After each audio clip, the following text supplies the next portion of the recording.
दोस्तों स्वागत है आपका अपने YouTube channel effective study point में। प्रीवियस क्लास में मैंने आपको केमिस्ट्री में परमाणु मॉडल्स के बारे में बताया था। उसमें हमने तत्व के बारे में थोड़ा डिस्कशन किया था, कुछ सब एटॉमिक पार्टिकल जैसे इलेक्ट्रॉन्स, प्रोटॉन और न्यूट्रॉन्स के बारे में देखा। तो आज उसी में हम फॉरवर्ड होते हैं। तो इसमें एक टर्म आता है, एक समस्थानिक आता है और एक आता है समभारिक।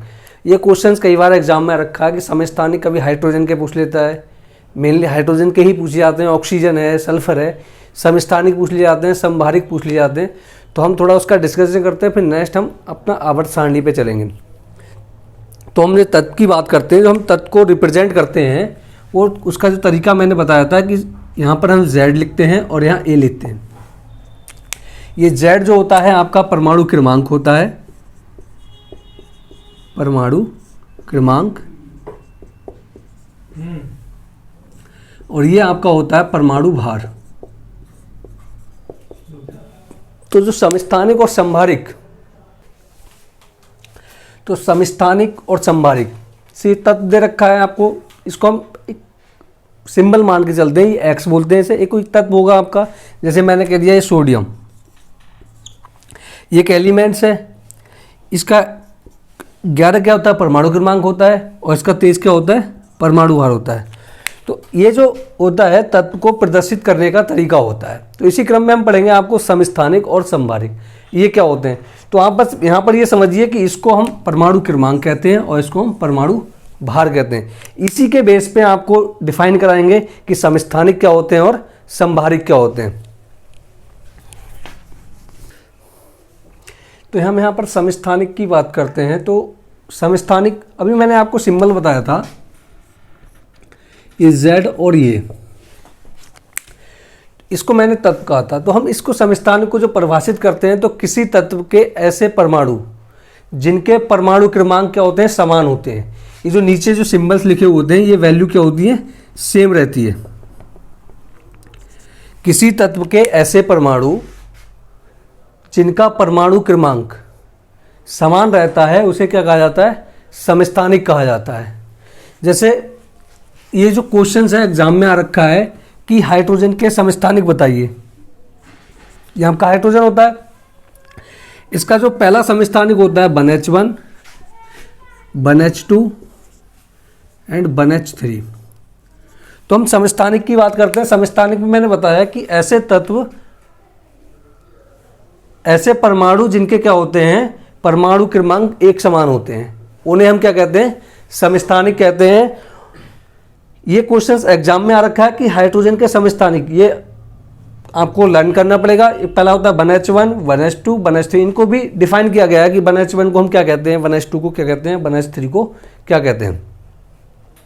तो जो 1H1 आपका जो होता है, वो आपका प्रोटियम कहलाता है। क्या कहलाता है, प्रोटियम। ये कहलाता है आपका ड्यूटेरियम, ड्यूटेरियम। और ये कहलाता है आपका ट्राइटियम,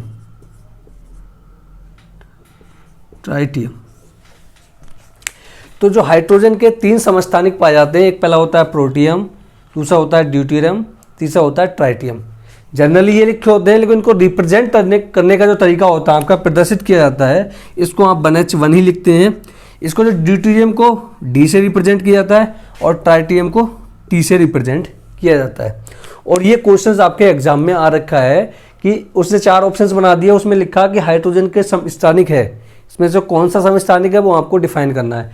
तो ध्यान रखना है कि हाइड्रोजन का जो परमाणु क्रमांक होता है वो 1 होता है, और समस्थानिक किसी तत्व के ऐसे परमाणु होते हैं जिनके परमाणु क्रमांक क्या होते हैं, एक समान होते हैं, तो उसको क्या कहा जाता है, समस्थानिक कहा जाता है। अब इसको प्रोटियम, ड्यूटेरियम, ट्राइटियम, इसमें क्वेश्चन कभी कभी ये बनता है कि जो हाइड्रोजन के जो समस्थानिक होते हैं, कितने समस्थानिक होते हैं, 3। इन तीनों समस्थानिक में कौन सा ऐसा समस्थानिक होता है जो रेडियो एक्टिव होता है आपका। कुछ तत्व जो होते हैं रेडियो एक्टिव का मतलब क्या, उसमें से अल्फा, बीटा, गामा रेडिएशंस निकलते हैं।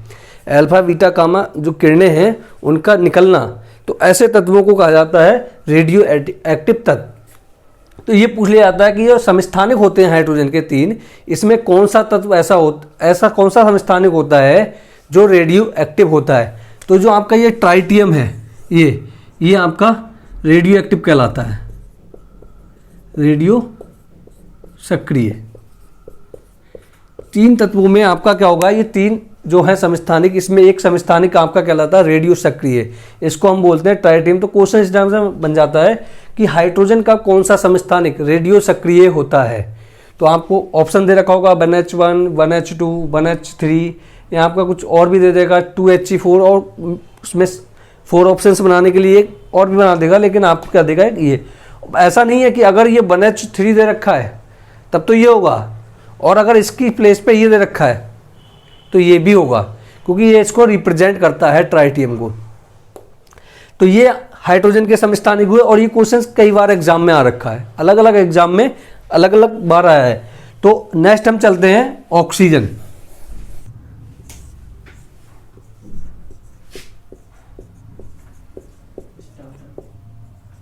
ऑक्सीजन के समस्थानिक, नेक्स्ट एग्जाम्पल आपका है कि ऑक्सीजन के समस्थानिक। तो ऑक्सीजन के 3 समस्थानिक पाए जाते हैं। एक होता है आपका ऑक्सीजन का जो परमाणु क्रमांक होता है वो आपका 8 होता है। तो इसमें 8 ये हम लिख लेते हैं। इसके 3 समस्थानिक पाए जाते हैं, एक होता है 16, एक होता है 17 और एक होता है 18। तो जो हम ऑक्सीजन के समस्थानिक की बात करते हैं कि ऑक्सीजन के भी 3 समस्थानिक पाए जाते हैं। इसमें एक क्या होता है 16, एक होता है 17 और एक होता है 18। देखो समस्थानिक, फिर से बता रहा हूँ, समस्थानिक में होता क्या है, उसके जो नीचे वाली जो वैल्यूज होती है इसमें परमाणु क्रमांक कहते हैं, वो हमेशा सेम रहते हैं। अंतर आता है तो किस में आता है, उसके परमाणु भार में। तो ये आपके ऑक्सीजन के समस्थानिक होंगे। नेक्स्ट हम आगे बढ़ते हैं। तो ये मैंने आपको कुछ एग्जाम्पल्स लिखे हैं, जैसे ये कार्बन के आइसोटोप्स या समस्थानिक कहलाते हैं। C612, C613 and C614। इसमें जो हम एक क्वेश्चन, वैसे बनेगा नहीं, क्वेश्चन क्या होता है, सबसे ज़्यादा जो नेचर में जो पाया जाता है, ऐसे ये दे रखा है C612, C613 और C614, जो सबसे अधिक मात्रा में जो कार्बन जो नेचर में पाया जाता है वो आपका C613 होता है। तो ये नेचर में सर्वाधिक मात्रा में पाया जाता है। ऐसा क्वेश्चन बन सकता है कि कार्बन का कौन सा समस्थानिक सर्वाधिक मात्रा में पाया जाता है पर्यावरण में, तो आपका क्या है C613। ऐसे हम कार्बन पे बढ़ते हैं कि कार्बन का जो एटॉमिक नंबर होता है वो 7 होता है। तो इसमें भी आप देखिए, इसका 12, 13 और 14 ये पाया जाता है, लेकिन जो सर्वाधिक मात्रा में जो पाया जाता है वो आपका ये 14 वाला नाइट्रोजन पाया जाता है। सिमिलर क्लोरीन के 2 पाए जाते हैं, एक 35 और एक 37। तो ये सफिशिएंट है। मेनली आपको जो एग्जाम में जो क्वेश्चंस आता है वो हाइड्रोजन से आ जाता है, स्टार्टिंग वाला आ जाता है। हाइड्रोजन का मिल सकता है आपको, कार्बन का मिल सकता है। ये हाइड्रोजन का, कार्बन के 3-4 एग्जाम्पल्स लिखाए हैं, इनको लर्न कर लेना। इसी में से जो समस्थानिक का अगर क्वेश्चंस आता है तो वो आपको यहाँ से मिल जाएगा। नेक्स्ट हम चलते हैं संभारिक। नेक्स्ट हम पढ़ते हैं संभारिक। संभारिक का जो हमने रिप्रेजेंटेशन दिया था ये एलिमेंट्स का, इसमें क्या था Z और A। ये Z तो परमाणु क्रमांक था। अगर किसी तत्व के ऐसे परमाणु जिनका एटॉमिक नंबर सेम होता है उन्हें समस्थानिक कहा जाता है, और किसी तत्व के ऐसे परमाणु जिनका परमाणु भार सेम रहेगा तो उसे हम बोलते हैं संभारिक। यानी कि आपको संभारिक निकालने में, आइसोभार निकालने में आपको सिर्फ उसका भारिक का मतलब क्या है, भार से समझिए, यहाँ पर आपको वेट देखना पड़ेगा। तो किसी भी तत्व के ऐसे परमाणु जिनका क्या होता है, वेट या भार एक समान होता है, उसे क्या कहा जाता है, संभारिक कहा जाता है। जैसे अभी मैंने एक एग्जाम्पल लिखा था आपको कार्बन का, से मैंने लिखा था C614, लिखा था कि मैंने कहा कार्बन का समस्थानिक होता है 3 समस्थानिक के, C612, C613, C614, और उसके साथ एक मैंने नाइट्रोजन का लिखा था 7 and 14। तो ये दोनों भी लिखे थे। तो आप देखिए यहाँ पर संभारिक की बात की तो मैंने कहा किसी तत्व के ऐसे परमाणु, ये देखो परमाणु अलग अलग हैं जिनके क्या है, परमाणु भार एक समान है। तो ऐसे तत्वों को या ऐसे परमाणुओं को हम क्या कहते हैं, संभारिक कहते हैं। तो इसका ये पहला एग्जाम्पल है आपका। सेकंड ये है, आपसे एग्जाम्पल ही पूछ जाता है, कभी कभी डेफिनेशन पूछ लेता है कि किसी तत्व के ऐसे परमाणु जिनके परमाणु क्रमांक समान होते हैं कहलाते हैं। तो 4 ऑप्शंस दे देगा आपको और क्वेश्चंस बन जाता है। ऐसे सिमिलर हम चलते हैं तो आपका आता है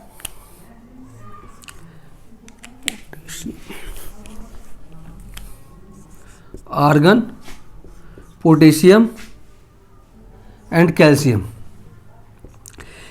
18, 19, 20 और जो इनके एटॉमिक वेट होता है ये 40, 40 एंड 40।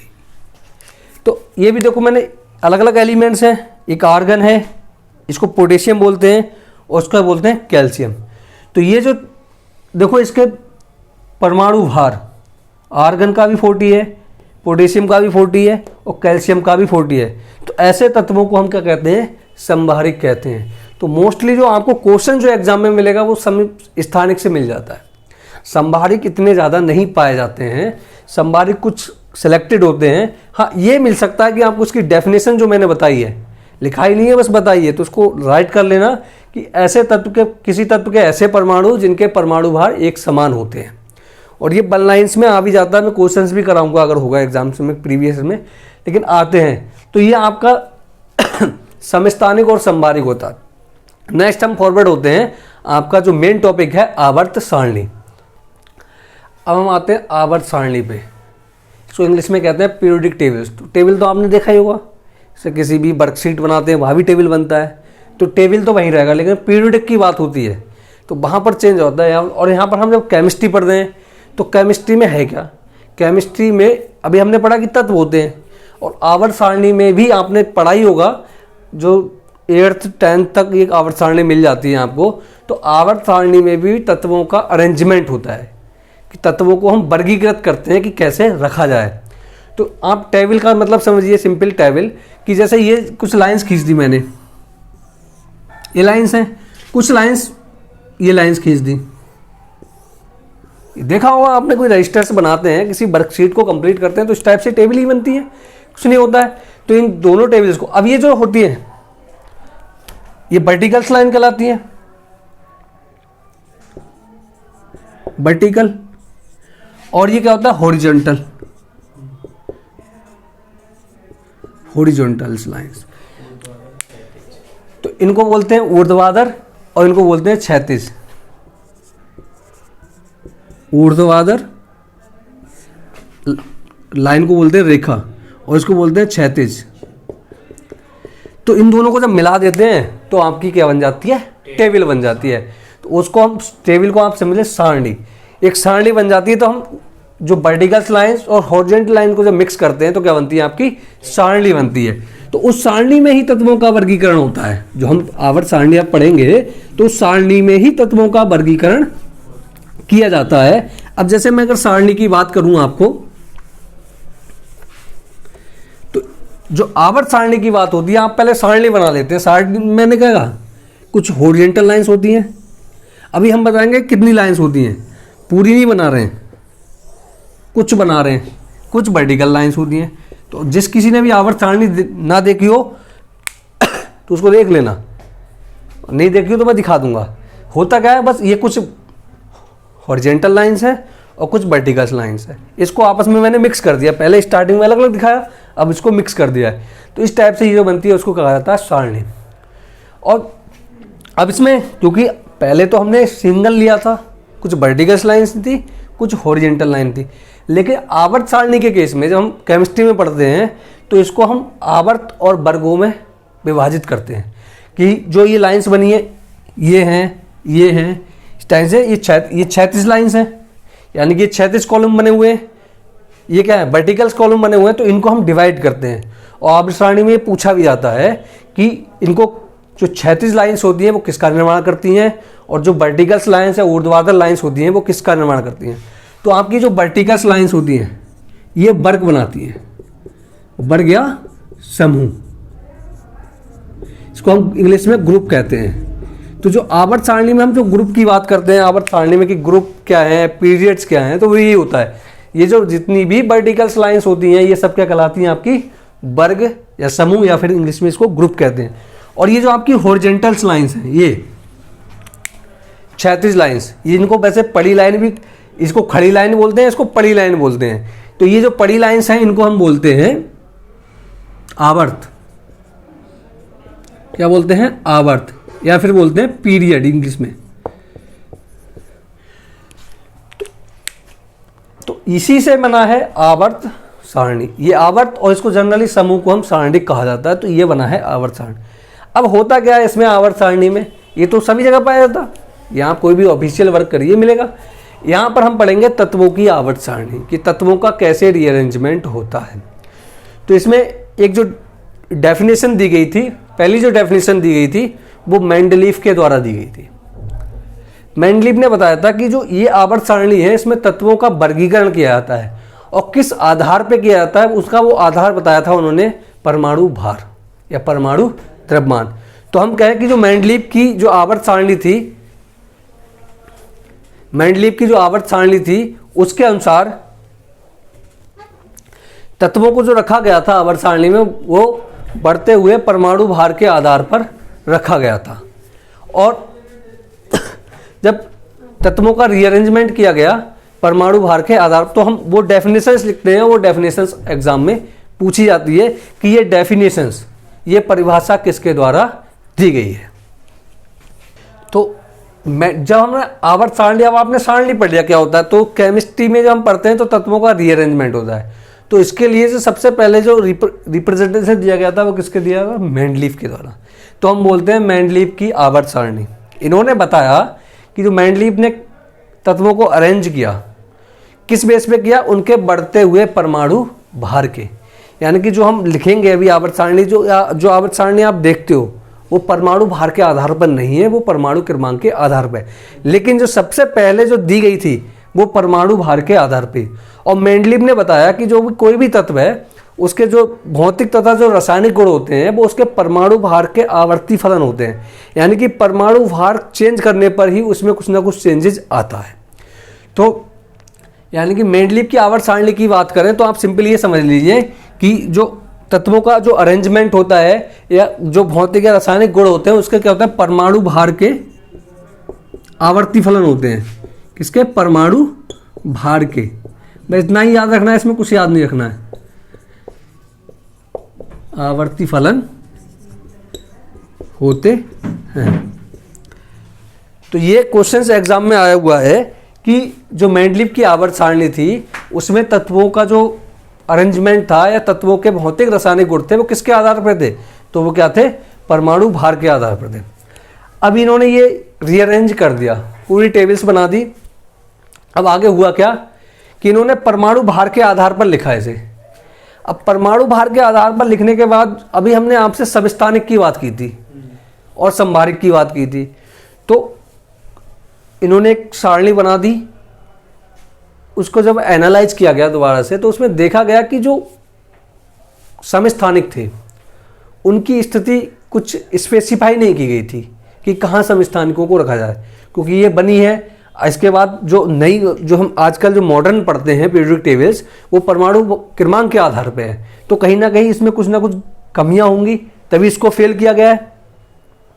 तो कमी क्या थी कि एक तो हम हाइड्रोजन की बात करते हैं। अब आवर्त सारणी में आपने 11th में जिसने भी पढ़ा हो, 11th में हाई स्कूल्स में पढ़ा हो, तो उसमें जो हाइड्रोजन की जो स्थिति है वो अभी तक स्पेसिफाई नहीं हो पाई है कि हाइड्रोजन किस वर्ग का तत्व है। ये अभी तक प्रूफ नहीं हो पाया है, क्योंकि वो फर्स्ट ग्रुप में भी रखा जाता है और उसकी प्रॉपर्टी जो होती है वो 17 के साथ भी सिमिलर होती है, तो 17 में भी रखा जाता है। तो एक तो ये कमी थी। दूसरा था कि जो समस्थानिक होते हैं, समस्थानिकों के लिए इनकी जो मेंडलीफ की आवर्त सारणी थी उसमें कोई भी स्थान नहीं दिया गया था। अब जब कोई स्थान नहीं दिया गया है, जैसे हमने हाइड्रोजन को देखा कि 1H1 1H2 1H3, तो एक ही हाइड्रोजन आप देख रहे हो 3 जगह पाया जा रहा।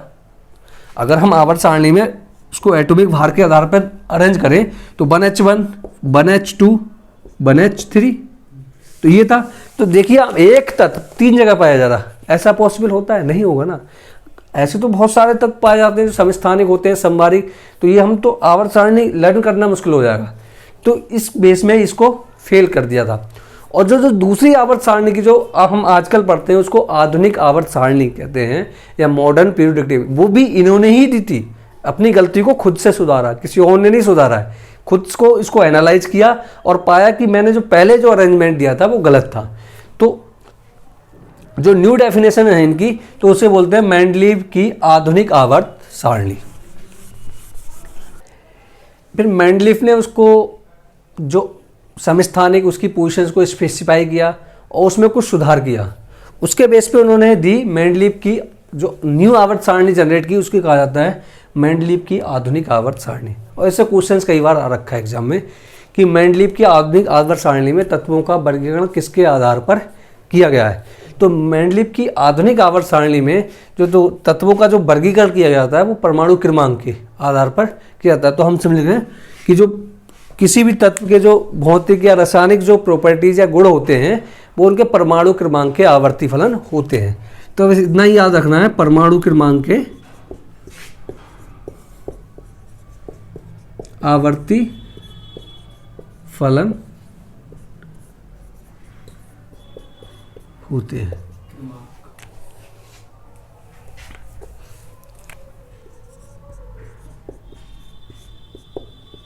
परमाणु क्रमांक के आवर्ती फलन। तो ये क्वेश्चंस आपको एग्जाम में कई बार मिल जाएगा और प्रीवियस ईयर क्वेश्चंस को देखना, ये मिल जाता है। ये मिल जाता है कि मेंडलीव की आधुनिक आवर्त सारणी में तत्वों का वर्गीकरण किस आधार पे किया गया है। तो मेंडलीव की आधुनिक आवर्त सारणी में तत्वों का वर्गीकरण उसके परमाणु क्रमांक के आधार पर किया गया है। तो दोनों ही, पहली वाली भी और जो मॉडर्न, दोनों ही आवर्त सारणी की जो परिभाषा दी गई थी वो किसके द्वारा दी गई थी, मेंडलीव के द्वारा ही दी गई थी। और यही क्वेश्चन एग्जाम में आता है। अब ये तो आवर्त सारणी की बात हुई, बस ये हुआ कि तत्वों का अरेंजमेंट कैसे हुआ। अब मैंने आपको बताया कि कुछ वर्टिकल लाइंस होती हैं, कुछ हॉरिजॉन्टल लाइंस होती हैं। मैंने वर्ग और समूह या वर्ग या आवर्त में उनको डिवाइड किया। तो अब ये पूछ लिया जाता है कि जो आधुनिक आवर्त सारणी है उसमें वर्गों की संख्या कितनी है और आवर्तों की संख्या कितनी है। यानी आवर्त का मतलब है ये इस टाइप्स की लाइंस, 36 लाइंस। तो ये जो 36 लाइंस की जो संख्या है आवर्त सारणी में वो है 7। यानी कि आधुनिक आवर्त सारणी में अगर हम बात करें तो आवर्तों की संख्या कितनी है, आवर्त कितने इसमें, 7। वर्ग या समूह की बात करें ये कितने, 80। यानी कि आधुनिक आवर्त सारणी में 7 आवर्त हैं और 18 क्या हैं, वर्ग हैं। और इन्हीं में ही तत्वों को रखा गया है। अब होता क्या है, उसमें कभी आपने पीरियोडिक टेबल्स में दिखाऊंगा आपको, उसमें कुछ तत्व आपको पीरियोडिक टेबल से बाहर मिलते हैं। इनको हम लैंथेनाइड और एक्टिनोइड्स कहते हैं। तो अगर आप टोटल काउंट करने बैठ जाओगे तो वो आपको आवर्त 9 दिखेंगे। लेकिन होता क्या है, वो आवर्त उसी में होते हैं, उनकी प्रॉपर्टीज अलग होती हैं उन लैंथेनाइड और एक्टिनाइड तत्वों की, जिसकी वजह से उसको आवर्त सारणी में नीचे अलग से स्थान दिया गया है। लेकिन होते वो उन 7 आवर्त में से ही तत्व है। तो क्वेश्चन ये है कि ये आवर्त सारणी में, आधुनिक आवर्त सारणी में आपके 7 आवर्त होंगे और क्या होंगे, समूह या वर्ग। आवर्त को आप लिख सकते हो पीरियड और इसको लिख सकते हो ग्रुप। तो ग्रुप की संख्या कितनी है, 18 और पीरियड की संख्या कितनी है, 7।